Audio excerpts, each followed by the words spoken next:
എല്ലാവർക്കും പുതിയ ഒരു വീഡിയോയിലേക്ക് സ്വാഗതം. അപ്പൊ ഇന്ന് നമ്മൾ കാണാൻ പോകുന്നത് 41ാമത്തെ പേജാണ്. എല്ലാവരും പുസ്തകം എടുത്തു എന്ന് വിചാരിക്കുന്നു. ഓക്കെ, ഇനി നമ്മൾ നോക്കുകയാണ്. Look at the picture. ഇവിടെ ഒരു പിക്ചർ തന്നിട്ടുണ്ട്. ആ പിക്ചർ ഏതാണെന്ന് നിങ്ങൾ എല്ലാവരും കണ്ടിട്ടുണ്ടായിരിക്കാം. ഒരു മരത്തിന്റെ തൂണ് നിർത്തിയിട്ട് അങ്ങോട്ടും ഇങ്ങോട്ടും കുറേ ചൂണ്ടുപലകകൾ വെച്ചിരിക്കുന്ന ഒരു പടമാണ് നമുക്ക് തന്നിരിക്കുന്നത്. ആ പിക്ചറിലേക്ക് നോക്കുവാനാണ് നമ്മളോട് പറഞ്ഞിരിക്കുന്നത്. എന്നിട്ട് കുറച്ച് ചോദ്യങ്ങൾ നമ്മളോട് ചോദിക്കുകയാണ്. Okay, have you seen such a signs on the road? നിങ്ങൾ ഇത്തരത്തിലുള്ള സൈൻ ബോർഡുകൾ റോഡിൽ കണ്ടിട്ടുണ്ടോ എന്നുള്ളതാണ് ഒന്നാമത്തെ ചോദ്യം. അപ്പൊ അതിന് ഉത്തരം യെസ് എന്നുള്ളതാണ്. How do they help the traveller? എങ്ങനെയാണ് അവ ഒരു സഞ്ചാരിയെ സഹായിക്കുന്നത്? അവ എങ്ങനെയാണ് ഹെൽപ്പ് സഹായിക്കുന്നത്? എ ട്രാവലർ, ഒരു സഞ്ചാരിയെ. അത് എങ്ങനെയാണ് സഞ്ചരിക്കുന്നത്? It help us to find our way when we are lost. അതായത് ഇത് നമ്മളുടെ വഴി കണ്ടെത്തുന്നതിനായിട്ട് സഹായിക്കുന്നു. വെൻ വി ആർ ലോസ്റ്റ്, എപ്പോഴാണോ നമ്മൾ വഴി അറിയാത്തവരായിത്തീരുന്നത് അന്നേരം വഴി അറിയാനായിട്ട് സഞ്ചരിക്കുന്നു. അത് കഴിഞ്ഞതിന് ശേഷമോ it shows the direction we need to take. ഇത് നമ്മൾ ഏത് വഴിക്കാണ് പോകേണ്ടതെന്നുള്ള ആ ഡയറക്ഷനും അത് നമ്മളെ കാണിച്ചു തരുന്നു. Okay, what are they called? എന്താണ് അവയെ വിളിക്കുന്നത്? ഇവിടെ നമ്മളോട് പറഞ്ഞിരിക്കുന്നത് എന്താണ്? ഒരു unscramble the jumble and find the word. അതായത് ഈ വേർഡ് എന്താണ് എന്നുള്ള കാര്യം നമുക്ക് എല്ലാവർക്കും കണ്ടെത്തുവാനായിട്ട് വളരെ എളുപ്പത്തിൽ ഒരു കാര്യം ചെയ്തു തന്നിട്ടുണ്ട്. ഇവിടെ അൺസ്ക്രാബിൾ ചെയ്തേച്ച് ഒരു വാക്ക് ഇട്ടിട്ടുണ്ട്, OGPISTSSN എന്ന് പറഞ്ഞാണ്. അപ്പൊ അത് അൺസ്ക്രാബിൾ ചെയ്ത് കഴിയുമ്പോൾ സൈൻ പോസ്റ്റ് എന്നുള്ളത് നമുക്ക് കിട്ടുകയാണ്. അപ്പൊ ആ കണ്ടത് സൈൻ പോസ്റ്റ് ആണ്. ഓക്കെ, ഇനി അതിന്റെ ഉത്തരവാദിത്വം എന്താണെന്ന് ചോദിച്ചാൽ it help us to find a way when we are lost. ഇത് നമുക്ക് വഴി കണ്ടെത്തുവാനായിട്ട് സഹായിക്കുന്നു. നമ്മൾ വഴി അറിയാത്തവരായി കഴിയുമ്പോൾ it shows the direction we need to take. ഇത് നമ്മളെ ഏത് വഴിയിലൂടെയാണ് നമ്മൾ പോകേണ്ടതെന്ന് നമ്മളെ കാണിച്ചു തരുന്നു. ഓക്കെ, ഇനി നമ്മളോട് പറഞ്ഞിരിക്കുന്നത് നോക്കുക. Now read the passage given below and identify the differences in there flow of ideas. നമ്മളോട് പറഞ്ഞിരിക്കുന്നത് എന്താണെന്ന് ചോദിച്ചാൽ താഴെ തന്നിരിക്കുന്ന പാസേജ് വായിക്കുക. അത് കഴിഞ്ഞതിന് ശേഷം നമ്മളോട് ഐഡന്റിഫൈ ചെയ്യുവാനാണ് പറഞ്ഞിരിക്കുന്നത്. അതിന്റെ ഡിഫറൻസസുകൾ, വ്യത്യാസങ്ങൾ എങ്ങനെയുണ്ടെന്ന്. In their flow of idea, ഒരേ കാര്യം തന്നെ അത് പറയുമ്പോൾ എങ്ങനെയാണ് അതിന്റെ ഐഡിയകൾ വ്യത്യാസപ്പെട്ടിരിക്കുന്നത് എന്നും കൂടി കണ്ടെത്തുവാനാണ് പറഞ്ഞിരിക്കുന്നത്. അപ്പൊ ഒന്നാമതായിട്ട് തന്നിരിക്കുന്നത് പാരഗ്രാഫ് എ വായിക്കുകയാണ്. Mark Antony began his eulogy. Mark Antony തന്റെ ആ പ്രശംസിച്ചുകൊണ്ടുള്ള പ്രസംഗം തുടങ്ങുന്നു. ക്ലവർലി, ബുദ്ധിപൂർവ്വം, സ്റ്റേറ്റിംഗ് ദാറ്റ്, അദ്ദേഹം ആദ്യം തന്നെ പറയുന്നു, he has no intention of praising Caesar. അദ്ദേഹത്തിന് സീസറിനെ മഹത്വവൽക്കരിക്കുവാൻ, പ്രൈസിംഗ് എന്ന് വെച്ചാൽ മഹത്വവൽക്കരിക്കുവാൻ ഒരു ലക്ഷ്യവുമില്ല എന്ന്. He highlight Caesar's generosity. അദ്ദേഹം ഹൈലൈറ്റ്സ് ഉയർത്തിക്കാട്ടുന്നു സീസറിന്റെ ജനറോസിറ്റി, ആ ഉദാരമനസ്കത, ആൻഡ് കൈൻഡ്നസ്, അതുപോലെ തന്നെ കരുണയും, ടു ദ പീപ്പിൾ ഓഫ് റോമിലെ ആളുകൾക്കായിട്ടാണ് ഉയർത്തിക്കാട്ടിയത്. ഹി സ്ലൈലി, അതായത് തന്നെ പെട്ടെന്ന് തന്നെ, ടേൺ അല്ലെങ്കിൽ സ്കിൽഫുള്ളി, വളരെ തന്ത്രപൂർവം, ടേൺസ് ദ ടേബിൾ, അതുപോലെ തന്നെ അവിടെ ഉണ്ടായിരുന്ന ആ ടേബിൾ, അതായത് ജനങ്ങളുടെ മനോഭാവം. ഓക്കെ, ഹീസ് തന്ത്രപൂർവ്വം ജനങ്ങളുടെ മനോഭാവം അല്ലെങ്കിൽ എഗനിസ്റ്റ് ആരാണ്? ഓൺ ദ കോൺസ്പിരേറ്റേഴ്സ്, അതായത് ആ തന്ത്രങ്ങൾ പ്ലാൻ ചെയ്ത്, നിഗൂഢ തന്ത്രങ്ങൾ പ്ലാൻ ചെയ്തവരുടെ എതിരാക്കി മാറ്റുന്നു. ക്വസ്റ്റ്യനിങ് ദെയർ മോട്ടീവ്, അദ്ദേഹം അതുപോലെ തന്നെ ക്വസ്റ്റ്യനിങ്, ചോദ്യം ചെയ്യുന്നു, അവരുടെ മോട്ടീവ്സ്, ലക്ഷ്യം, ആൻഡ് ലോയാലിറ്റി, അവരുടെ വിശ്വസ്തതയെയും ലക്ഷ്യത്തെയും മാർക്ക് ആന്റണി തന്റെ പ്രസംഗത്തിലൂടെ ചോദ്യം ചെയ്യുകയാണ്. The crowd's emotion quickly shift from calm to anger. Crowd എന്ന് വെച്ചാൽ ജനങ്ങളുടെ എമോഷൻ എന്ന് വെച്ചാൽ വികാരം, ക്വിക്ക്ലി എന്ന് വെച്ചാൽ പെട്ടെന്ന് തന്നെ, ഷിഫ്റ്റ് മാറുന്നു, ഫ്രം കാം ശാന്തത, ടു ആങ്കർ ദേഷ്യം, ആൻഡ് ഔട്ട്റേജ് എന്നിട്ട് അവർ അലറുന്നു. Antony plainly exposes conspirators treachery. Antony plainly, ഒരു മറവുമില്ലാതെ എക്സ്പോസ് ചെയ്യുന്നു, തുറന്നു കാട്ടുന്നു, ദ കോൺസ്പിരേറ്റേഴ്സ് ട്രെച്ചറി. കോൺസ്പിരേറ്റേഴ്സ് എന്ന് വെച്ച് കഴിഞ്ഞാൽ ആ ഗൂഢതന്ത്രങ്ങൾ പ്ലാൻ ചെയ്തവരുടെ ആ ബിട്രയൽ, അവരുടെ ഒരു ഒറ്റിക്കൊടുക്കൽ തുറന്നു കാട്ടുന്നു. The crowd becomes furious. Crowd എന്ന് വെച്ചാൽ ജനക്കൂട്ടം, ബിക്കം ആയിത്തീരുന്നു, ഫ്യൂരിയസ് ദേഷ്യം നിറഞ്ഞവരായിത്തീരുന്നു, ഡിമാൻഡിങ് ജസ്റ്റിസ്, അവര് ആവശ്യപ്പെടുവാൻ തുടങ്ങി ജസ്റ്റിസ് അല്ലെങ്കിൽ ന്യായം. Antony's masterful oration. ആന്റണിയുടെ വളരെ സ്കിൽഫുൾ ആയിട്ടുള്ള അല്ലെങ്കിൽ വളരെ തന്ത്രപൂർവമായിട്ടുള്ള അല്ലെങ്കിൽ വളരെ കഴിവുള്ളതായിരിക്കുന്ന ഒറേഷൻ, പ്രസംഗം. Succeeds in expertly steering the Romans to avenge the murder. Succeeds, വിജയം കണ്ടെത്തുന്നു. എന്തിനു വേണ്ടി? എക്സ്പെർട്ട്ലി, വളരെ എക്സ്പെർട്ട് ആയിട്ടുള്ള ഒരാള്. സ്റ്റിയറിംഗ് ദ റോമൻസ്, അതായത് റോമൻസിനെ മുഴുവൻ ഇളക്കി വിടുന്നു. To avenge the murder. ആരുടെ മർഡറാണ്? സീസറിന്റെ. ടു അവഞ്ച് ദ മർഡർ, മർഡറിന് അല്ലെങ്കിൽ കൊലപാതകത്തിന് പ്രതിഷേധം ചെയ്യുവാനായിട്ട്. രണ്ടാമതായിട്ട് തന്നിരിക്കുന്ന പാരഗ്രാഫ് മുകളിലെ പാരഗ്രാഫ് തന്നെയാണ്, എങ്കിലും ഞാൻ അത് ഒന്നുകൂടെ പറയുകയാണ്, നിങ്ങൾക്ക് മനസ്സിലായി എന്ന് വിചാരിക്കുന്നു. Mark Antony begins his eulogy cleverly stating that he has no intention of praising Caesar. അതായത് മാർക്ക് ആന്റണി തന്റെ പ്രസംഗം തുടങ്ങുകയാണ് ക്ലവർലി, ബുദ്ധിപൂർവ്വം സ്റ്റേറ്റിംഗ് പറഞ്ഞുകൊണ്ട് അദ്ദേഹത്തിന് ഒരു ഇന്റൻഷൻ, ലക്ഷ്യവുമില്ല സീസറിനെ പ്രൈസ് ചെയ്യുക എന്നുള്ള അല്ലെങ്കിൽ മഹത്വവൽക്കരിക്കുവാൻ ഒരു ലക്ഷ്യവും ഇല്ല എന്ന് പറഞ്ഞുകൊണ്ടാണ് തുടങ്ങുന്നത്. ദെൻ ഹി ഹൈലൈറ്റ്സ്, അതിനുശേഷം അദ്ദേഹം ഉയർത്തി കാട്ടുന്നു സീസേഴ്സ് ജനറോസിറ്റി, സീസറിന്റെ കരുണ, ആൻഡ് കൈൻഡ്നസ്, അതുപോലെ തന്നെ ദയയും അദ്ദേഹം ഉയർത്തി കാട്ടുന്നു.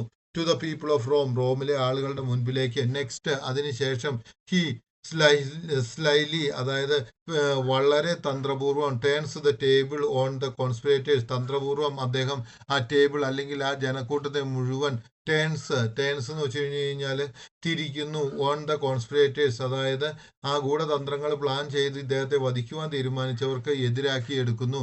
ക്വസ്റ്റ്യനിങ് ദെയർ മോട്ടീവ്സ്, അവരുടെ മോട്ടീവ്സ്, ലക്ഷ്യവും അതുപോലെ തന്നെ ലോയാലിറ്റി, അവരുടെ ആ ഒരു വിധേയത്വത്തെയും ക്വസ്റ്റ്യൻ ചെയ്യുന്നു. രണ്ടാമതായിട്ട് മീൻ വൈൽ എന്നൊരു പദം ഇവിടെ തന്നിട്ടുണ്ട്. അതിനുശേഷം അപ്പൊ നമ്മൾ കണ്ടു ഒന്ന്, ദെൻ, അതിനുശേഷം നെക്സ്റ്റ്, അത് കഴിഞ്ഞിട്ട് മീൻ വൈൽ, തന്മധ്യ, അത് സമയത്ത് തന്നെ the crowd's emotion quickly shift from calm to anger and outrage. Crowd, ജനക്കൂട്ടത്തിന്റെ എമോഷൻ, വികാരം, ക്വിക്ക്ലി, പെട്ടെന്ന് തന്നെ, ഷിഫ്റ്റ്, മാറുന്നു, ഫ്രം കാം, ശാന്തത, ടു എന്താണ്, ആങ്കർ ആൻഡ് ഔട്ട്റേജ്, അതായത് ദേഷ്യത്തോടു കൂടിയും അലറുവാനായിട്ട് അവർ തുടങ്ങി. ഫോളോയിങ് ദിസ്, അതിനെ തുടർന്ന് ആന്റണി ഒരു മറയുമില്ലാതെ എക്സ്പോസസ് ദ കോൺസ്പിറേറ്റ്സ് ട്രെച്ചറി, കോൺസ്പിറേറ്റ്സിന്റെ ട്രെച്ചറിയെ അല്ലെങ്കിൽ അവരുടെ ആ ഒറ്റിക്കൊടുക്കലിനെ തുറന്നു കാണിക്കുന്നു. കോൺസിക്വന്റ്ലി, അതിന്റെ ഫലമായിട്ട് the crowd becomes furious, crowd വളരെയധികം ദേഷ്യമുള്ളവരായിത്തീരുന്നു. ഡിമാൻഡിങ് ജസ്റ്റിസ്, അവർ ഡിമാൻഡ് ആവശ്യപ്പെടുവാൻ തുടങ്ങി, ജസ്റ്റിസ് അല്ലെങ്കിൽ ന്യായം. ഫൈനലി, അവസാനം, ആന്റണി മാസ്റ്റർഫുൾ ഒറേഷൻ, ആന്റണിയുടെ വളരെ തന്ത്രപൂർവവും കഴിവുള്ളതുമായ ഒറേഷൻ അല്ലെങ്കിൽ പ്രസംഗം സക്സീഡ്സ്, വിജയിക്കുന്നു. In expertly steering the Romans to avenge the murder, റോമൻസിനെ കൊണ്ട് സീസറിന്റെ കൊലപാതകത്തിന് പ്രതികാരം ചെയ്യിക്കുന്ന പരുവത്തിലേക്ക് ആക്കി മാറ്റുന്നു. ഓക്കെ, ഇനി നമ്മളിവിടെ കാണാൻ പോകുന്നത് പാരഗ്രാഫ് എയും പാരഗ്രാഫ് ബിയും തമ്മിലുള്ള ഡിഫറൻസ് ആണ്. ആദ്യമേ തന്നെ നമ്മൾ പാരഗ്രാഫ് എയിലേക്ക് പോവുകയാണ്.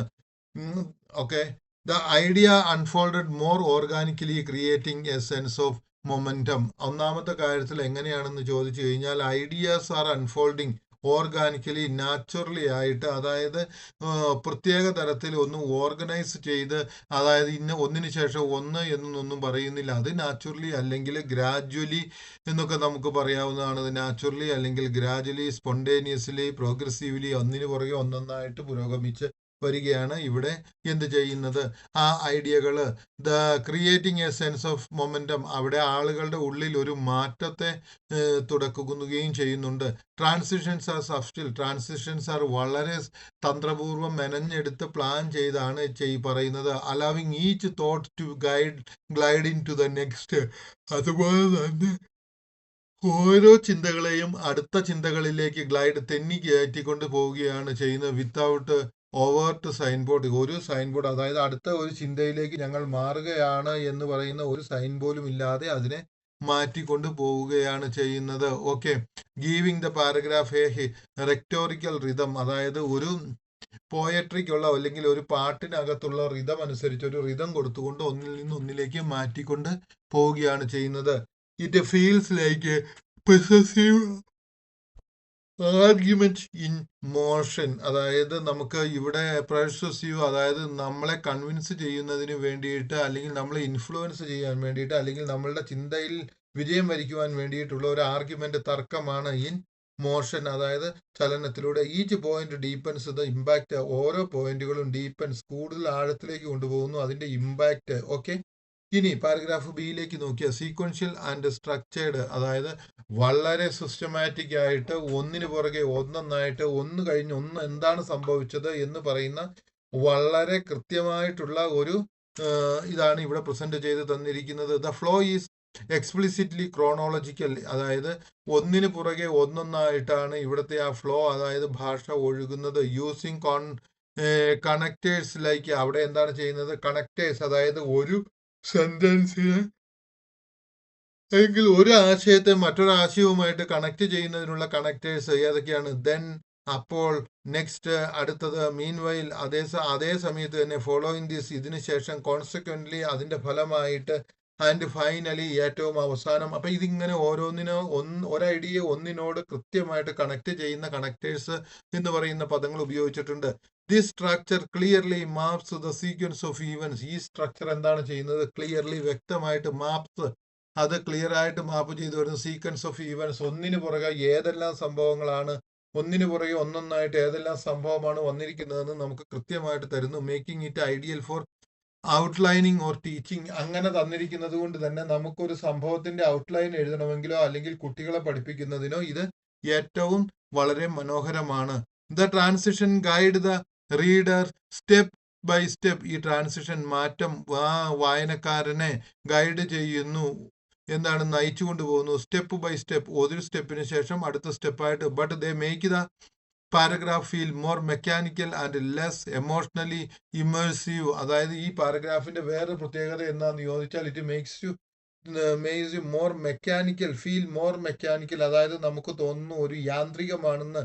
അതായത് ഇതിനകത്ത് കൂടുതൽ ഫീലിങ്ങുകളൊന്നും തരുന്നില്ല, ഇത് ഒരു യാന്ത്രികമായിട്ട് നമ്മളോട് പറയുന്നു. ആൻഡ് ലെസ് എമോഷണലി ഇമേഴ്സീവ്, ഇത് വായിക്കുന്ന ആളുകൾക്ക് കൂടുതലായിട്ട് എമോഷൻ, വികാരത്തിലേക്ക് താഴ്ത്തി വിടുന്നില്ല, അവരെ ഉൾക്കൊള്ളിക്കുന്നില്ല. ഇൻ ഷോർട്ട്, പാരഗ്രാഫ് എ, അത് ചുരുക്കി പറഞ്ഞ, paragraph A flows like a speech. Paragraph A ഒരു പ്രസംഗത്തെ പോലെ അത് ഒഴുകി വരികയാണ്. Strategic and emotionally charged. ഇത് കേൾക്കുക, ഇതിനൊരു സ്ട്രാറ്റജി ഉണ്ട്, അതുപോലെ തന്നെ ഇതൊരു എമോഷണലി ചാർജ് ചെയ്യപ്പെട്ടിരിക്കുന്ന, അല്ലെങ്കിൽ എമോഷൻ, കേൾക്കുന്ന ആളുകളിൽ എമോഷൻ, വികാരം കുത്തിമുറയ്ക്കുവാൻ പരുവത്തിനായിട്ടുള്ള ഒരു പ്രസംഗമായിട്ടാണ് വരുന്നത്. വൈൽ പാരഗ്രാഫ് ബി, അതേ സമയത്ത് പാരഗ്രാഫ് ബി എന്ത് ചെയ്യുന്നു?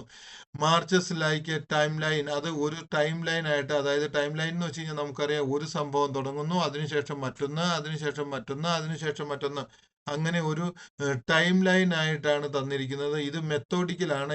അത് എഴുതിയിരിക്കുന്നതിന് ഒരു മെത്തേഡ് ഉണ്ട്. അതിന്റെ ക്ലിയർ, വളരെ സ്പഷ്ടവുമാണ്. Okay, one